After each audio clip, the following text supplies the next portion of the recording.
El viento soplaba con fuerza entre los árboles del bosque, moviendo las ramas como si intentaran detenerla. Rosario apretaba el paso, cargando una mochila en la espalda y jalando de la mano a dos niños pequeños. Mateo, de 8 años, tropezaba con raíces mojadas, mientras Alma, de 6, sollozaba sin entender nada. Ya casi llegamos, susurró Rosario, más para darse valor a sí misma que para calmar a los niños. Al fondo, entre la niebla, apareció una cabaña abandonada, vieja, con las paredes torcidas y ventanas cubiertas de polvo. Rosario la conocía desde niña. Nadie más sabía de su existencia. Entraron. El aire olía a madera húmeda y a tiempo detenido. Rosario cerró la puerta con esfuerzo, apoyó la espalda contra ella y suspiró profundamente. «Aquí estaremos bien», dijo, aunque su voz temblaba. Alma la miró con los ojos grandes y húmedos. «¿Dónde está papá?» Rosario la abrazó con fuerza. «Ahora yo estoy con ustedes. No pasa nada». Todo había empezado 2 días antes en la mansión Ferrer. Rosario, la empleada doméstica, limpiaba como cada mañana. La casa era impecable, brillante, pero el ambiente se había vuelto espeso, casi irrespirable. Había escuchado gritos tras las puertas, llantos ahogados y algo peor, el silencio de los niños. «¿Rosario?», dijo el mayordomo. «El señor Ferrer quiere verla en su despacho». Entró con respeto. Ahí estaba él, Ernesto Ferrer, el magnate. En su rostro había una sonrisa fría. «Sabes demasiado», dijo él. «Te conviene olvidar lo que has visto». «¿Me está despidiendo?» «Te estoy dando una salida antes de que se vuelva un problema». Esa noche, Rosario no pudo dormir. Sabía lo que tenía que hacer. Y ahora, ahí estaba, en la vieja cabaña del bosque, con dos niños que no eran suyos, pero a quienes amaba como si lo fueran. Mientras Mateo se dormía junto al fuego, Rosario acarició el cabello de Alma y pensó: «Que venga quien quiera. A estos niños no se los lleva nadie». El sol apenas se asomaba entre las ramas densas del bosque cuando Rosario despertó sobresaltada, con el corazón latiendo a 1000 por hora. Había pasado la noche casi entera sentada junto a la puerta, cuchillo en mano, con el oído aguzado ante cualquier crujido fuera de lo normal. Aunque el silencio reinaba en la cabaña, dentro de su mente todo era ruido. Pensamientos, miedos, recuerdos, y la imagen de los niños durmiendo en el rincón como angelitos rotos por dentro. Se levantó despacio, sin hacer ruido, y se acercó a la ventana para mirar entre las rendijas de la madera vieja. Nada se movía allá afuera, solo la neblina que lamía los troncos como un presagio. Detrás de ella, Alma se removió bajo la manta. Su voz suave rompió el silencio con una pregunta que clavó como aguja. «¿Hoy sí podemos volver a casa?». Rosario se quedó quieta un instante antes de acercarse a ella y acariciarle el pelo. «No, mi amor, aún no». La niña no insistió. Se limitó a girarse y abrazar fuerte su muñeca de trapo. Rosario sabía que el tiempo era limitado. Revisó la bolsa con provisiones y apenas quedaban unas galletas duras y un poco de agua. Necesitaba ir al pueblo más cercano si quería alimentar a los niños. Les pidió que se quedaran dentro. Cerró la puerta con una tranca de madera improvisada y se internó entre los árboles. Caminó con la cabeza gacha, intentando no dejar huellas. A cada paso, su respiración se volvía más pesada, no por el esfuerzo físico, sino por el miedo. Desde lo alto de una colina cercana, unos binoculares seguían sus movimientos. «La tenemos», dijo una voz masculina al micrófono. «Se dirige al pueblo». La orden ya había sido dada. Ernesto Ferrer quería recuperar a los niños. No por amor paternal, no por preocupación, sino porque Rosario se había llevado no solo a sus hijos, sino también todos sus secretos. Esa mañana en la mansión, Ernesto había estallado como nunca antes. La nota de Rosario aún temblaba en sus manos. Sus gritos resonaban por los pasillos mientras daba órdenes a su equipo de seguridad. «Si esa mujer habla, se acaba todo. Encuéntrenla. Encuentren a los niños». Su rostro, normalmente frío como mármol, se deformaba en gestos de furia. Sabía que no podía involucrar a la policía. Si lo hacía, Rosario soltaría la lengua. Y lo que ella sabía podía destruir su imperio. En el pequeño pueblo de San Lucas, Rosario entró con pasos cortos y nerviosos a una tiendita vieja. Saludó apenas con la cabeza, compró pan, leche en polvo y una caja de curitas. La dueña, una señora de ceño fruncido, le lanzó una mirada de sospecha. «Tú no eres de por aquí, ¿verdad?» Rosario bajó la mirada. «Solo estoy de paso». Pagó en efectivo y salió antes de que alguien más pudiera notar su presencia. Pero al doblar la esquina, un escalofrío le subió por la espalda. Un coche negro estaba estacionado, con el motor encendido y los vidrios ahumados. No lo pensó dos veces. Corrió. Mientras tanto, en la cabaña, Mateo miraba por la ventana con ansiedad. Llevaban horas solos. Alma dormía otra vez, pero él no podía quedarse quieto. Rosario había prometido volver antes del mediodía. El sol ya se estaba escondiendo. Algo no estaba bien. Escuchó un crujido afuera.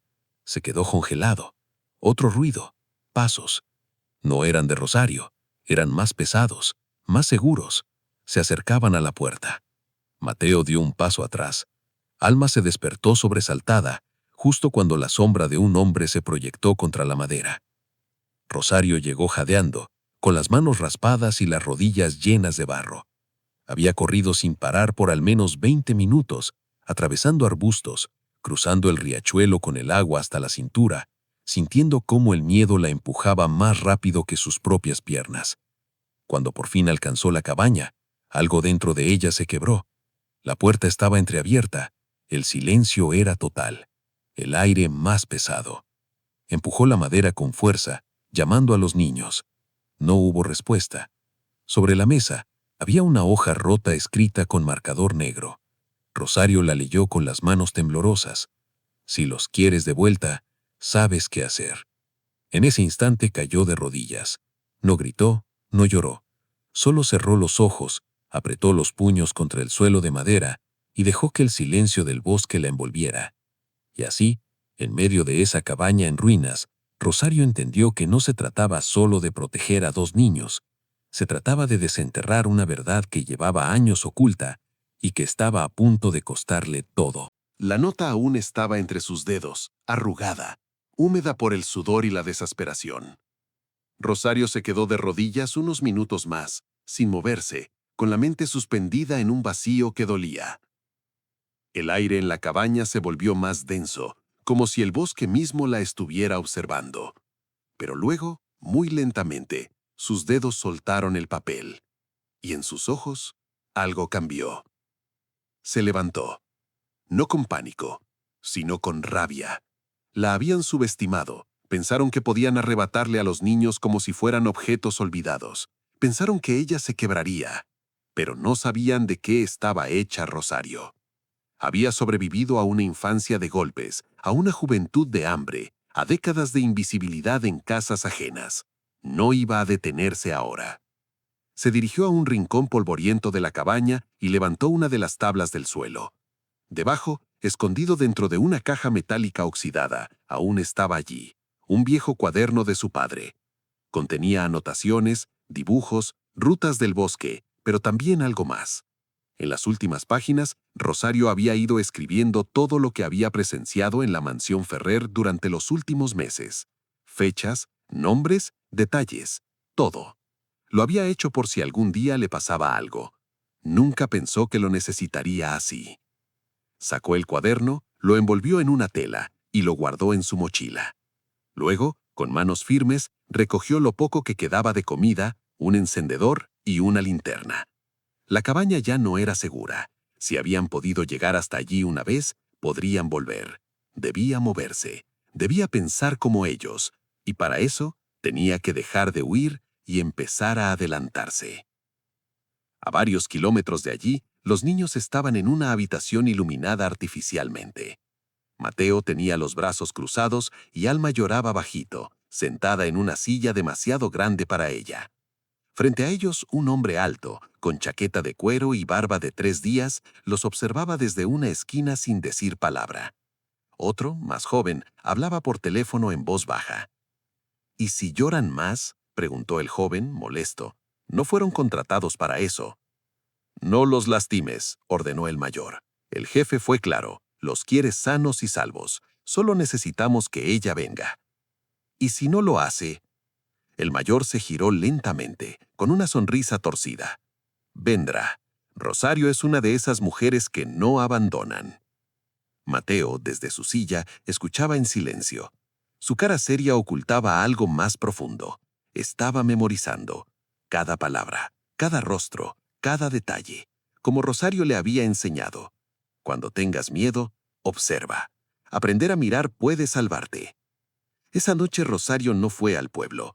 En lugar de eso, cruzó el bosque hacia el oeste, donde aún quedaban ruinas de un antiguo aserradero. Era un lugar olvidado, cubierto por ramas y hierba alta. Allí, usó la linterna para buscar entre escombros hasta encontrar lo que recordaba. Una cabina telefónica abandonada, sin línea, pero con batería aún conectada a un panel solar oxidado. Su padre la había usado antes. Ella sabía cómo hacerla funcionar. Conectó su viejo móvil, uno que había guardado en el doble fondo de su bolso, y marcó un número que no había marcado en años. «Sí», respondió una voz ronca, de mujer. «Soy Rosario. Necesito un favor. Uno muy grande». Hubo un largo silencio al otro lado. Luego, un suspiro. Pensé que no volverías a llamar. Yo tampoco, pero es urgente. Están en peligro y tengo pruebas. Todo. ¿Dónde estás? Donde nadie más debería estar. Dame una hora. Voy por ti. Rosario colgó. Por primera vez en días, dejó escapar una lágrima. No por debilidad, sino porque por fin tenía un plan. Mientras tanto, en la mansión Ferrer, Ernesto bebía en su despacho, de espaldas a la chimenea encendida. Su abogado acababa de salir, preocupado. Algo no cuadraba. Rosario había tenido demasiadas oportunidades para desaparecer, y no lo había hecho. No era una simple empleada. Había algo más. Ernesto lo sabía, y eso le carcomía los nervios. En un rincón del escritorio, el teléfono parpadeó con una llamada entrante. Era el encargado del asunto. La tenemos, pero no ha aparecido.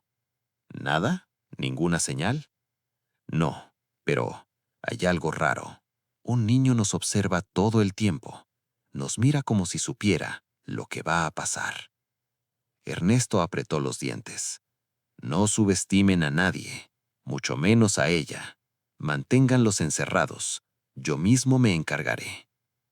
Una hora después, una camioneta vieja, cubierta de barro, se detuvo en la entrada del aserradero.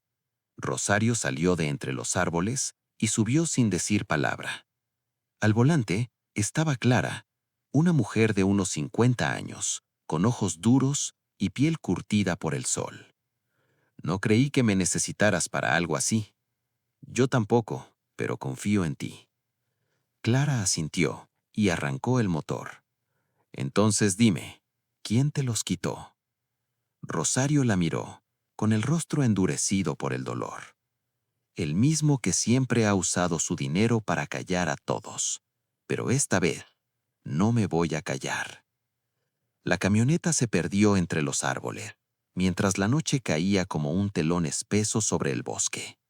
Y en ese silencio, Rosario ya no era solo una niñera huyendo. Era una madre sin sangre, pero con alma. Una mujer dispuesta a enfrentarlo todo por amor. Y esa clase de mujer es la que más miedo da. El rugido del motor rompía el silencio de la madrugada, mientras la camioneta vieja avanzaba por el sendero oculto, apenas iluminado por los faros tenues. Rosario miraba fijamente por la ventana, con los labios apretados y las manos temblorosas sobre el regazo. Clara conducía sin hablar, pero lanzaba miradas rápidas a su lado, adivinando que lo que estaban por hacer no era algo sencillo. «Dijiste que tenías pruebas», murmuró finalmente. Rosario asintió y sacó el cuaderno envuelto en tela del bolso. Lo abrió con cuidado, como si fuese un testigo frágil. Entre las páginas había anotaciones manuscritas, fechas, nombres, copias de correos electrónicos impresos, incluso fotos que ella había tomado en silencio con el móvil de una de las niñeras, sin que nadie supiera. Documentos que mostraban maltrato, negligencia, desvío de fondos y una red de corrupción que Ernesto Ferrer mantenía en la sombra mientras aparecía sonriente en la portada de revistas benéficas. No basta con rescatar a los niños, dijo Rosario con voz grave. Tengo que destruirlo. Él nunca va a parar. Clara la miró de reojo y por primera vez en años vio en Rosario algo más que una mujer fuerte. Vio a una mujer peligrosa, porque estaba decidida. ¿Y por dónde empezamos? Por el abogado. Hay uno que salió del círculo de Ferrer hace meses. Sé que guarda rencor. Si le llevamos esto, quizás se atreva a hablar. Si conseguimos que alguien con peso legal testifique, podremos entregar el caso a la prensa o incluso a un juez. ¿Y los niños? Rosario apretó los dientes. No sé dónde los tienen, pero Mateo me vio anotar una dirección una vez. Si recuerda algo, puede ayudarme a localizarlos. Y si no, tengo otro plan. A cientos de kilómetros, en una casa de paredes grises y ventana cerrada, Mateo seguía con los ojos bien abiertos, observando cada gesto, cada movimiento de los hombres que los vigilaban. Uno de ellos hablaba por teléfono y daba órdenes, el otro comía sin dejar de vigilarlo. Alma dormía con la cabeza sobre sus piernas, agotada de tanto llorar. Pero Mateo no lloraba, no hablaba, solo pensaba. Recordaba lo que Rosario siempre le decía cuando arreglaban el huerto detrás de la mansión. Todo tiene un patrón, aprende a reconocerlo. Y eso hacía ahora. Había contado las veces que uno de los hombres salía a fumar, siempre a las mismas horas, el momento en que el teléfono del otro perdía señal y salía al pasillo. Incluso notó una rendija en la ventana, cubierta por una cortina sucia, que daba hacia una casa vecina. Si lograba escribir algo y lanzarlo sin que lo vieran. El rugido del motor rompía el silencio de la madrugada, mientras la camioneta vieja avanzaba por el sendero oculto, apenas iluminado por los faros tenues. Rosario miraba fijamente por la ventana, con los labios apretados y las manos temblorosas sobre el regazo. Clara conducía sin hablar, pero lanzaba miradas rápidas a su lado, adivinando que lo que estaban por hacer no era algo sencillo. «Dijiste que tenías pruebas», murmuró finalmente. Rosario asintió y sacó el cuaderno envuelto en tela del bolso. Lo abrió con cuidado, como si fuese un testigo frágil. Entre las páginas había anotaciones manuscritas, fechas, nombres, copias de correos electrónicos impresos, incluso fotos que ella había tomado en silencio con el móvil de una de las niñeras, sin que nadie supiera. Documentos que mostraban maltrato, negligencia, desvío de fondos y una red de corrupción que Ernesto Ferrer mantenía en las sombras mientras aparecía sonriente en la portada de revistas benéficas. «No basta con rescatar a los niños», dijo Rosario con voz grave. «Tengo que destruirlo. Él nunca va a parar». Clara la miró de reojo y por primera vez en años vio en Rosario algo más que una mujer fuerte. Vio una mujer peligrosa, porque estaba decidida. ¿Y por dónde empezamos? Por el abogado. Hay uno que salió del círculo de Ferrer hace meses. Sé que guarda rencor. Si le llevamos esto, quizás se atreva a hablar. Si conseguimos que alguien con peso legal testifique, podremos entregar el caso a la prensa o incluso a un juez. ¿Y los niños? Rosario apretó los dientes. No sé dónde los tienen, pero Mateo me vio anotar una dirección una vez. Si recuerda algo, puede ayudarme a localizarlos. Y si no, tengo otro plan. A cientos de kilómetros, en una casa de paredes grises y ventanas cerradas, Mateo seguía con los ojos bien abiertos, observando cada gesto, cada movimiento de los hombres que lo vigilaban. Uno de ellos hablaba por teléfono y daba órdenes. El otro comía sin dejar de vigilarlo. Alma dormía con la cabeza sobre sus piernas, agotada de tanto llorar. Pero Mateo no lloraba, no hablaba, solo pensaba. Recordaba lo que Rosario siempre le decía cuando arreglaban el huerto detrás de la mansión. Todo tiene un patrón. Aprende a reconocerlo. Y eso hacía ahora. Había contado las veces que uno de los hombres salía a fumar, siempre a las mismas horas, el momento en que el teléfono del otro perdía señal, y salía al pasillo. Incluso notó una rendija en la ventana, cubierta por una cortina sucia, que daba hacia una casa vecina. si lograba escribir algo y lanzarlo sin que lo vieran. Sus manos pequeñas buscaron en los bolsillos del pantalón. Aún tenía el bolígrafo verde que Rosario le regaló en su cumpleaños. Una hoja, cualquier hoja.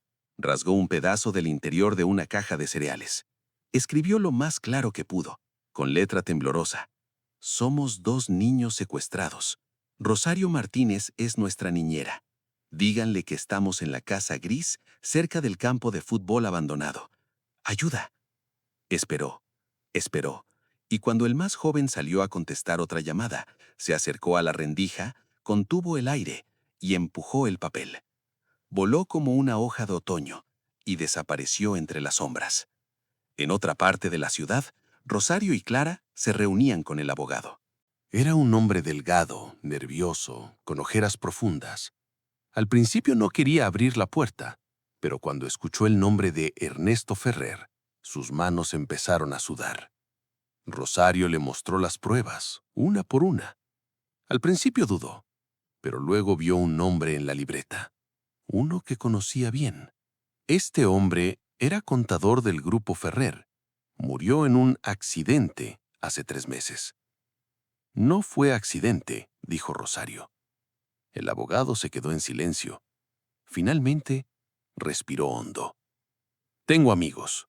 Uno trabaja con la fiscalía. Si esto es real, dijo, señalando el cuaderno, pueden emitir una orden. Pero necesito algo más. Algo que los relacione directamente con los niños. Algo que pruebe que están siendo usados como rehenes. Rosario cerró el cuaderno. No necesitaba decir nada más. Solo tenía que encontrarlos. Y lo haría. No importaba cuántas puertas tuviera que romper. Horas más tarde, en el pueblo más cercano al campo de fútbol abandonado, una anciana recogía papeles del jardín. Uno de ellos, arrugado y manchado, le llamó la atención. Lo leyó. Al principio pensó que era una broma, pero algo en la caligrafía infantil le heló la sangre. Entró en su casa y llamó a la policía local, pero la llamada fue interceptada. En cuestión de minutos, un coche sin placas llegó a la casa de la anciana. Un hombre elegante, con sonrisa fría, se presentó como agente de bienestar infantil. Dijo que todo estaba bajo control. Tomó el papel y se marchó antes de que la mujer pudiera reaccionar. El mensaje no llegó a la policía, pero llegó a alguien más. Rosario recibió una llamada desde un número desconocido. ¿Rosario?, dijo una voz temblorosa. Soy Maritza, la enfermera que trabajaba en la mansión. Me largué hace un mes, pero supe lo que pasó. Hoy alguien vino preguntando por ti, mostrando una nota con tu nombre y el de los niños. Parecía policía, pero no lo era. Me pareció extraño, así que investigué. Están cerca, muy cerca. ¿Dónde? Una casa en las afueras, gris, vieja, frente al campo. Tiene cámaras en las esquinas y perros en el patio, pero está mal vigilada. Solo 2 hombres. Rosario colgó sin responder. Cerró los ojos y supo lo que tenía que hacer. No iba a esperar una orden judicial. No iba a negociar. Esa noche Rosario no era una sirvienta. Era una madre con un objetivo. Y no hay fuerza más poderosa en la tierra que una mujer dispuesta a todo por salvar a un niño. La noche cayó como un telón pesado sobre el campo abandonado. El viento silbaba entre las porterías oxidadas y el pasto alto bailaba bajo la luna opaca. Frente a ese escenario, una casa gris, callada como tumba, vigilaba el silencio. Por fuera parecía vacía, inofensiva, pero Rosario sabía que adentro, en alguna de esas habitaciones oscuras, estaban Mateo y Alma, esperando. O peor aún, perdiendo la esperanza. Clara detuvo la camioneta a varios metros, escondida tras unos árboles. Apagó el motor. Rosario bajó sin decir palabra. Llevaba consigo una linterna cubierta con papel rojo, una navaja plegable, una cuerda pequeña y un frasco pequeño con pastillas para dormir trituradas. Plan B, por si debía silenciar a alguien sin recurrir a la violencia. ¿Estás segura?, preguntó Clara con la voz baja y los ojos llenos de preocupación. No tienes que hacerlo sola. Sí, sí tengo, respondió Rosario sin dudar. Tú me cubres. Si no salgo en 20 minutos, llama al abogado y hazlo público. Se deslizó entre los arbustos con la agilidad de quien ha vivido esquivando miradas toda su vida. Cada paso era una oración, cada sombra una amenaza. No podía fallar, no ahora. Dentro de la casa, el silencio era tenso. Mateo estaba despierto, escuchando. Sabía que algo iba a pasar. Lo sentía en los huesos. Uno de los hombres dormía en el sofá, con el televisor encendido en bajo volumen. El otro estaba en el baño. Las cerraduras de la habitación donde estaban no eran complejas. De hecho, ni siquiera había un seguro por dentro. Rosario siempre le decía, lo que parece cerrado, muchas veces solo lo parece. Él ya había probado girar la manija con suavidad, pero necesitaba un momento exacto. Y ese momento estaba cerca. Rosario se acercó a la parte trasera de la casa. Como le había dicho Maritza, había cámaras en las esquinas, pero una de ellas giraba con un movimiento intermitente. Durante 5 segundos quedaba ciega. Rosario esperó, contó y corrió. Se pegó a la pared y se deslizó por la estructura como un susurro. En el patio los perros dormían, adormilados por los pedazos de carne que Clara les había lanzado mezclados con pastillas. Todo iba según lo planeado. Encontró una ventana sin reja, subió, forzó el vidrio con la navaja, entró. Y el tiempo se detuvo. Todo en la casa olía a encierro, a transpiración y comida vieja. Escuchó la televisión, escuchó un grifo goteando, un ronquido. Caminó descalza, con pasos invisibles. Llegó al pasillo, puertas cerradas, 1, 2, y entonces la escuchó. Una voz bajita, Mateo, murmurando, Rosario, ¿eres tú? Ella no respondió, solo apretó los ojos, porque sabía que si hablaba, se rompería. Abrió la puerta con lentitud. Allí estaban, sentados en el suelo, cubiertos con una manta. Alma la vio primero. Sus ojitos se agrandaron como si hubieran visto un milagro. Mateo contuvo el aliento. Sabía que vendrías, susurró. Rosario los abrazó, fuerte, sin decir nada, solo por un segundo. Luego volvió a ser la mujer que había venido a salvarlos. Tenemos que salir, ya. Pero justo cuando estaba por girar, la puerta del baño se abrió, y la voz grave del hombre mayor retumbó en el pasillo. ¿Quién está ahí? Rosario empujó a los niños hacia atrás y se puso delante como una loba. El hombre la vio, parpadeó, y antes de que pudiera gritar, Rosario le lanzó el frasco a la cara. El impacto lo hizo tambalearse. Ella lo embistió con el hombro. Cayeron ambos. Forcejeo, patadas, golpes. Él era más fuerte, pero Rosario no peleaba por sí misma. Peleaba por ellos. Y eso hace la diferencia. Con la navaja en la mano, lo inmovilizó presionando contra su cuello. No lo cortó, no lo mató. Solo lo miró a los ojos. Dile a tu jefe que los ha perdido. Lo dejó inconsciente.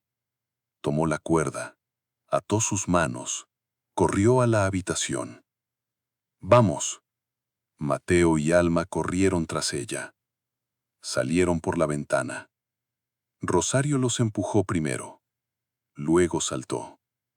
Clara ya los esperaba, con la puerta abierta. Súbanse. La camioneta arrancó antes de que el otro hombre notara algo. Los faros rasgaron la oscuridad. El motor rugió como un animal libre. Atrás, la casa gris se alejaba. Pero el peligro no. ¿Y ahora qué?, preguntó Clara mientras Rosario revisaba si los niños tenían heridas. Ahora vamos a la prensa, respondió Rosario. Pero antes, tengo que hablar con él. Cara a cara. ¿Con Ferrer? Sí. Tiene que verme. Tiene que entender que esta vez no me puede comprar el silencio. Y así, cuando el sol comenzó a asomar por el horizonte, Con el cielo tiñéndose de rojo como una promesa violenta, Rosario ya no era solo una mujer huyendo con 2 niños. Era la mujer que había logrado lo imposible y que ahora iba a hablar. El cielo de la ciudad estaba cubierto de nubes oscuras cuando Rosario entró al vestíbulo de la Torre Ferrer, con pasos firmes y mirada de acero. A su lado, el abogado caminaba con gesto tenso, sujetando un portafolio negro que contenía lo que podría ser la ruina de un imperio. Clara se había quedado en la camioneta, con los niños. Esta parte, Rosario tenía que enfrentarla sola. El guardia de seguridad intentó detenerla. ¿Tiene cita? Rosario no se detuvo. Dígale a Ernesto Ferrer que Rosario Martínez está aquí, y que si no baja en 5 minutos, los medios recibirán un correo que cambiará su vida para siempre. El guardia, descolocado, titubeó.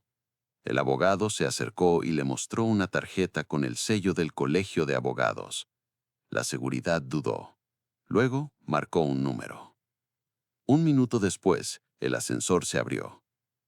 Piso 21, dijo con voz baja. El ascensor subió en silencio. Rosario respiraba hondo. Sus dedos apretaban el cuaderno. No era miedo lo que sentía, era fuego. Cada piso que pasaba era un recuerdo. Cada número iluminado era un golpe, un grito, una lágrima que había visto.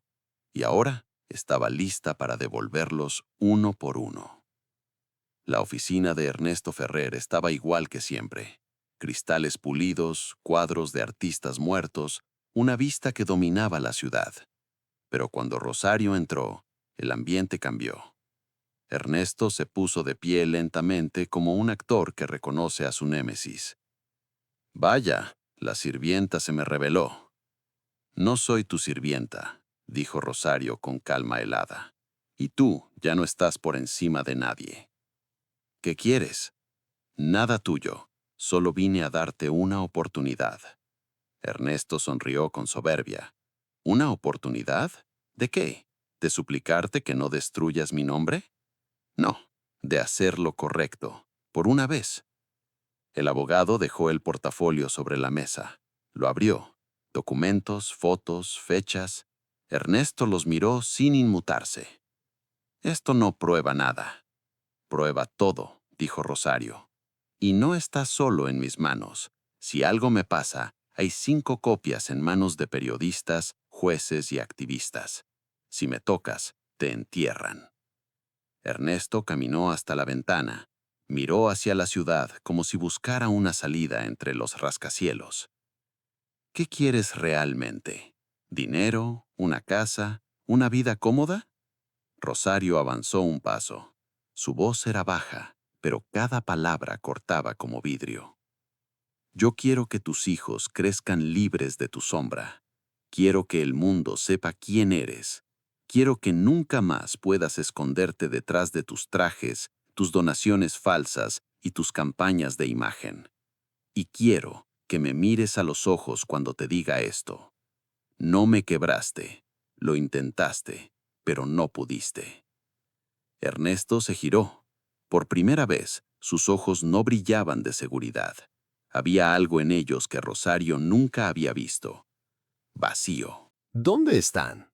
A salvo, con personas que sí los cuidan, y no los volverás a ver hasta que un juez lo decida. Hubo silencio, pesado, mortal. Ernesto se dejó caer en su silla sin decir palabra. Rosario miró al abogado. Este asintió. Vamos, ya está hecho. Cuando salió del edificio, Rosario no sonrió, no levantó los brazos, no gritó victoria. Solo caminó, paso a paso, hasta la camioneta donde Alma y Mateo la esperaban. Mateo bajó la ventana. ¿Todo bien? Rosario asintió. Se subió, los abrazó y por primera vez en mucho tiempo exhaló todo el peso del alma. Sí, todo bien, por ahora. En las semanas siguientes, la prensa estalló. Empresario millonario investigado por red de corrupción y maltrato. La exempleada que desenmascaró a Ferrer. Valiente niñera salva a 2 menores del abuso. Rosario se volvió nombre propio, no por buscar fama, sino por haber hecho lo que muchos temieron. Pero no se quedó en la ciudad. Volvió al bosque, a la vieja cabaña. Y allí, con ayuda de Clara y el abogado, comenzó algo nuevo. Un refugio para niños maltratados, olvidados por el sistema. Cada rincón de esa cabaña, una vez llena de miedo, ahora resonaba con risas. Una tarde, mientras Mateo jugaba con otros niños y Alma pintaba mariposas de colores, Rosario los miró desde la entrada. El viento le despeinaba el cabello, y pensó, quizás no nací madre, pero aprendí a serlo. A golpes, a silencios y a coraje. Y en su interior, Rosario entendió algo que nadie podía quitarle. Ella había vencido. El bosque parecía más tranquilo desde que las risas de los niños comenzaron a habitarlo de nuevo. Rosario había transformado aquella cabaña abandonada, el último vestigio de una infancia rota, en un hogar lleno de vida. Cada rincón hablaba de segundas oportunidades. Cada pared, aún con grietas, contenía historias de sanación. Pero dentro de Rosario, algo aún no encajaba. Las noches seguían trayéndole sueños extraños, retazos de voces, de una figura masculina entre árboles, de una carta quemada, fragmentos de un pasado que creía olvidado. No hablaba de ello con nadie, ni siquiera con Clara, pero desde que todo terminó con Ernesto Ferrer, algo en su interior se removía, como si la tormenta no hubiera pasado del todo. Una tarde, mientras organizaba viejos papeles en un cajón escondido bajo el suelo de la cabaña, encontró una caja de madera envuelta en trapos. No la había visto antes, o quizás no había querido verla. La reconoció por el grabado en la tapa, una mariposa con las alas abiertas. Era el símbolo que su padre tallaba en cada herramienta que fabricaba. Abrió la caja con manos temblorosas. Dentro había una carta amarillenta doblada con cuidado, una fotografía en blanco y negro y un pequeño colgante de plata. La carta estaba dirigida a ella. Para Rosario, cuando sea el momento. La voz de su padre, escrita con la caligrafía tosca que tanto recordaba, saltó desde el papel. Hija, si alguna vez encuentras esta carta, es porque el tiempo ha hecho su trabajo y porque la verdad ya no puede seguir escondida. No desaparecí, me obligaron a irme. La familia Ferrer me hundió. Yo trabajaba para ellos, igual que tú ahora.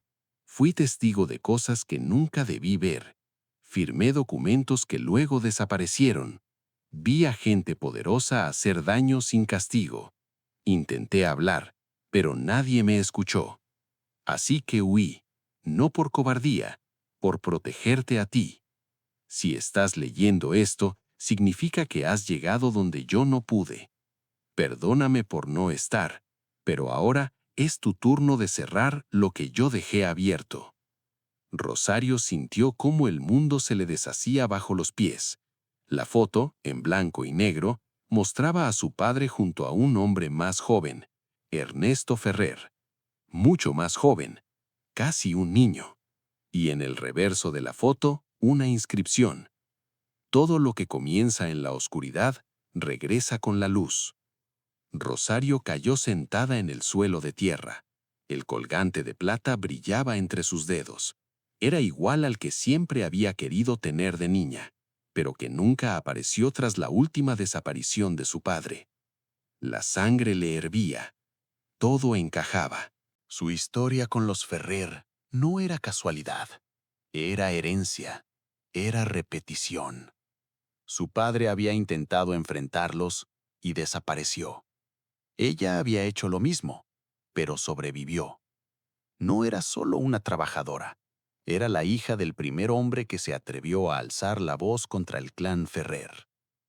Aquella noche no durmió. Se quedó frente al fuego, viendo cómo las llamas devoraban la oscuridad, mientras en su mente tejía un nuevo propósito. Ya no se trataba solo de proteger niños, se trataba de reconstruir la verdad, de limpiar el nombre de su padre, de cerrar el círculo. Clara la encontró al amanecer, con la caja aún abierta sobre la mesa. ¿Todo bien? Rosario levantó la mirada, los ojos rojos pero firmes. No, pero pronto lo estará. Le entregó la carta. La leyó en silencio sin interrumpir. Esto es muy grave, Rosario. Lo sé. ¿Qué vas a hacer? Voy a terminar lo que él empezó. En los días siguientes, Rosario reunió todo lo que tenía. La carta, la foto, los documentos de su padre, su libreta con las pruebas contra Ernesto, y los entregó al abogado. No como pruebas legales, sino como base para una verdad más profunda, una memoria histórica. Con ayuda de una periodista de investigación, una joven tenaz llamada Mariana, que llevaba tiempo tras los escándalos de Ferrer, Rosario autorizó la publicación de toda la historia, no solo lo que vivió ella, sino también lo que sufrió su padre. El reportaje salió una semana después, en primera plana de varios medios. 2 generaciones, una lucha. Rosario Martínez, hija del trabajador desaparecido por el clan Ferrer, rompe el silencio. La sociedad quedó sacudida, y aunque los juicios legales avanzaban lento, la opinión pública hizo lo suyo. Las empresas asociadas con Ferrer comenzaron a cortar lazos, fondos congelados, protestas frente a sus oficinas. El hombre que parecía intocable comenzaba a derrumbarse, no por un escándalo, sino por la voz de una mujer invisible y su historia heredada. Una tarde, cuando el sol bajaba sobre el bosque y los árboles proyectaban sombras largas, Rosario caminó sola hasta el claro donde jugaba de niña. Llevaba la caja de su padre bajo el brazo. Cavó un hoyo con sus propias manos. Enterró la caja y por encima colocó una piedra lisa donde escribió con tiza: «Gracias por no rendirte. Ahora me toca a mí». Se quedó un rato en silencio. El viento soplaba suave. No había pájaros, solo ella, y la certeza de que por fin el ciclo de silencio se había roto. Y en el fondo de su alma, Rosario entendió que su historia no era solo suya, era de todos los que alguna vez callaron por miedo, y que ya era hora de hablar por ellos también. Los meses pasaron como las estaciones, sin hacer ruido, pero transformándolo todo. El bosque, antes denso y callado, ahora respiraba con otro ritmo. Los niños corrían entre los árboles, gritaban, reían, plantaban semillas, pintaban sus miedos y tejían sueños con ramas secas. La cabaña ya no era cabaña, era hogar. Rosario la había ampliado con ayuda de voluntarios y de gente que, al conocer su historia, quiso sumarse. Había camas nuevas, estanterías llenas de libros, una cocina que olía siempre a sopa caliente y un rincón lleno de juguetes rotos que los niños se empeñaban en reparar. Porque aquí, todo lo roto tenía una segunda oportunidad. Rosario, en silencio, seguía siendo el corazón de todo. No necesitaba hablar mucho. Su presencia bastaba. Bastaba con verla sonreír cuando Alma le mostraba un dibujo o cuando Mateo leía en voz alta frente a los más pequeños. Bastaba con verla caminar cada mañana por el sendero del huerto, recogiendo hierbas, hablando con los árboles. Bastaba con sentir su calma. Pero ella sabía que el camino no terminaba ahí. Una tarde, mientras colgaba ropa recién lavada bajo el sol, Mateo se le acercó con una pregunta inesperada. ¿Tú crees que uno puede cambiar el mundo? Rosario lo miró, entrecerrando los ojos por la luz. ¿Por qué lo preguntas? El niño se encogió de hombros. Porque, si tú lo hiciste, yo también quiero hacerlo. Ella se quedó en silencio, y entonces lo entendió. Su historia ya no era solo suya. Su lucha, su dolor, sus cicatrices se habían convertido en semillas. Y esos niños, antes escondidos, ahora eran brotes nuevos, con fuerza, con futuro. Le acarició el cabello. Claro que sí, Mateo, pero para cambiar el mundo, primero hay que aprender a mirarlo sin miedo, y a decir la verdad, incluso cuando duele. El niño sonrió, y Rosario supo que la vida le estaba respondiendo. En la ciudad, el caso Ferrer seguía desarrollándose. Ernesto había desaparecido del ojo público. Los medios hablaban de caída estrepitosa, de imperio en ruinas, de el silencio que se rompió. Rosario no celebraba, no lo necesitaba. La verdadera victoria no estaba en los titulares, estaba en cada niño que dormía en paz, en cada carta que recibía de mujeres agradecidas, en cada trabajador que al verla por la calle la saludaba con una reverencia callada. Una mañana recibió una invitación, un acto público en el ayuntamiento. Querían condecorarla, rendirle homenaje. Rosario agradeció y no asistió. En su lugar, envió una carta breve que fue leída ante todos. No soy heroína, soy hija de un hombre invisible. Fui madre sin sangre, pero con alma. Hice lo que tenía que hacer. Y si alguien debe recibir flores, son los niños que sobrevivieron al miedo. Ellos son el verdadero futuro, y yo solo soy el puente. El auditorio se puso de pie, pero Rosario, ese día, simplemente estaba enseñando a Alma cómo sembrar tomates. Los años pasaron, y un día, Rosario se sentó frente al fuego con un cuaderno en blanco. Escribió la primera frase. Una vez, fui una mujer que huyó con 2 niños al bosque, y allí descubrí quién era en realidad. Siguió escribiendo, lento, con calma, no por ella, por los que vendrían después. Porque las historias, cuando se cuentan con el corazón, no mueren, se multiplican. Y así, en medio del susurro de los árboles y las voces infantiles jugando entre las sombras, quedó Rosario, la mujer que no tuvo nada, pero lo dio todo. Y al final, los niños no solo la llamaron por su nombre, la llamaron mamá. No por sangre, sino por amor. Y eso fue suficiente.